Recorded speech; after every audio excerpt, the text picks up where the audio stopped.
Assalamualaikum warahmatullahi wabarakatuh. Perkenalkan, nama saya Desti Fauzia, NPM 213507101. Di sini saya akan sedikit memaparkan materi mengenai pemikiran politik Islam dari Al-Mawardi. Nama lengkap Al-Mawardi adalah Abu Hasan Ali bin Habib Al-Mawardi. Beliau hidup antara tahun 364 sampai 450 Hijriah atau 975 sampai 1559 Masehi. Al-Mawardi merupakan seorang pemikir politik Islam yang terkenal, tokoh terbuka mazhab Syafi'i, dan pejabat tinggi yang besar pengaruhnya pada masa pemerintahan dinasti Abbasiyah, serta seorang politisi. Beberapa kali di daerahnya juga beliau menjabat sebagai hakim dan diangkat menjadi hakim agung atau ketua Mahkamah Agung. Negara dalam konsepsi Al-Mawardi, pandangan beliau ini lebih realistis karena pemikiran politiknya memenuhi kebutuhan kondisi yang terjadi pada saat itu. Sesuai dengan realitas politik yang tengah berjalan, beliau juga menawarkan beberapa saran-saran perbaikan atau reformasi, dan bahkan Al-Mawardi ini disebut-sebut sebagai peletak dasar-dasar pembangunan sistem pemerintahan yang kokoh dan baik. Oleh sebab itu, Al-Mawardi tetap mempertahankan status quo pemerintahan pada masa hidupnya. Hal ini bukan berarti tidak ada argumentasi, alasannya sangat kuat. Dalam konteks ini, Al-Mawardi menegaskan bahwa pertama, khalifah harus tetap dijabat oleh orang yang berbangsa Arab atau berketurunan Quraisy. Pada poin ini dijelaskan mengapa Al-Mawardi berpendapat seperti ini, karena dalam rangka menghadapi berbagai persoalan politik yang muncul di beberapa wilayah, terutama di Persia dan wilayah Turki, di mana di kedua wilayah tersebut sering terjadi kerusuhan dan menyebabkan tidak adanya kestabilan politik. Dengan khalifah dijabat seorang yang berketurunan Arab dari ras Quraisy, diharapkan dapat mempertahankan kesatuan kekuasaan dunia Islam dari ancaman disintegrasi wilayah. Lalu yang kedua, wazir tafwid atau pembantu utama khalifah atau Perdana Menteri. Perdana Menteri ini juga harus dijabat oleh orang yang berkebangsaan Arab, yang memiliki posisi yang sangat strategis, terutama dalam merumuskan berbagai kebijakan bersama khalifah. Dengan wazir tafwid ini juga diharapkan tidak banyak terjadi perbedaan pendapat antara khalifah dan wazir tafwid itu sendiri, dan dapat meminimalisir konflik di kalangan para pemegang kebijakan. Berdasarkan pandangan yang disampaikan oleh beliau, menunjukkan bahwa Al-Mawardi ini sangat memahami kondisi dan situasi politik yang berjalan pada saat itu.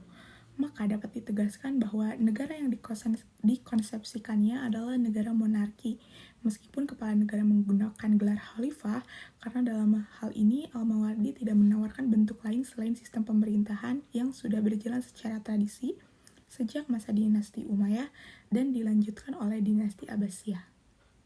Kritikan-kritikan yang disampaikannya terfokus pada perbaikan atau reformasi dalam berbagai aspeknya. Dalam konteks kajian pemikiran politik Islam klasik dan abad pertengahan, pilar negara merupakan hal yang sangat penting, karena pilar ini diibaratkan sebagai tiang. Sebuah bangunan tanpa tiang akan ambruk, begitupun juga negara. Negara tanpa pilar akan kolaps, oleh karenanya negara memerlukan pilar agar negara dapat berdiri dengan kokoh. Dalam pandangan Al-Mawardi, beliau menegaskan bahwa negara memerlukan 6 pilar, diantaranya yang pertama, agama yang diamalkan atau dinun mutabaun, karena agama ini dapat mengendalikan hawa nafsu dan dapat mengontrol hati nurani manusia.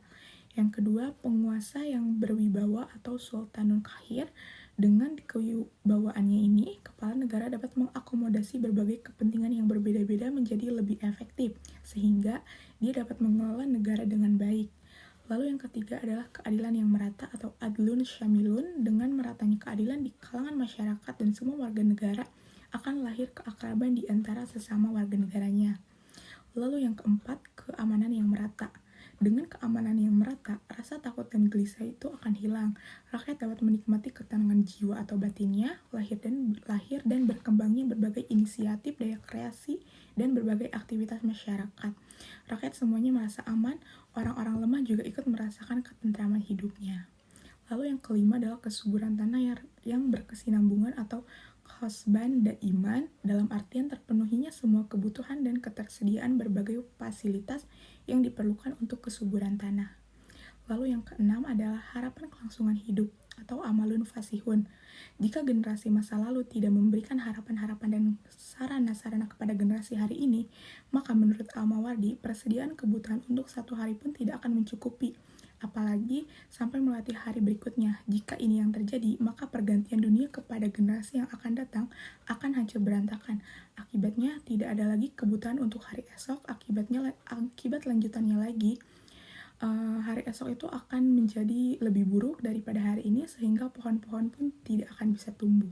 Dapat saya simpulkan bahwa pemikiran politik Islamnya Al-Mawardi ini tidak terlepas dari situasi dan permasalahan politik yang tengah terjadi pada masanya, di mana pemikiran politik Al-Mawardi ini sangat realistik sehingga memungkinkan untuk direalisasikan dalam kehidupan nyata. Oleh sebab itu, pandangan pemikiran politik ini mempresentasikan pemikiran yang tengah berupaya mencari penyelesaian terhadap permasalahan yang tengah terjadi. Dengan demikian, pemikiran politik Al-Mawardi memiliki kekuatan sebagai jawaban terhadap situasi politik yang buruk. Mungkin cukup sekian pemaparan dari saya. Kurang lebihnya mohon maaf. Wassalamualaikum warahmatullahi wabarakatuh.